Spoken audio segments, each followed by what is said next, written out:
Hi everyone, this is Samay. Welcome back to my channel. That's my life. Today I'm making drunken noodle.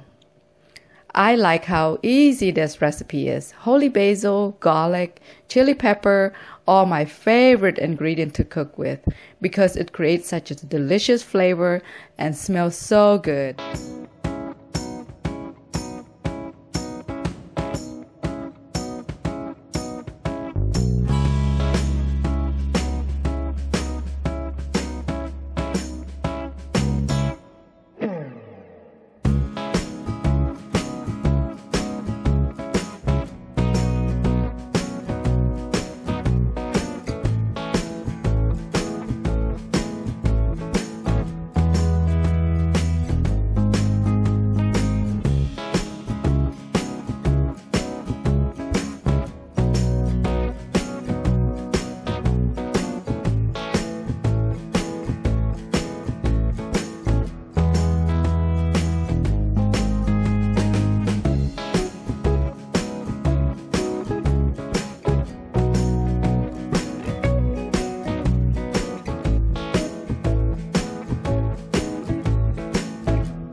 combination of the holy basil, garlic, and chili pepper are amazing.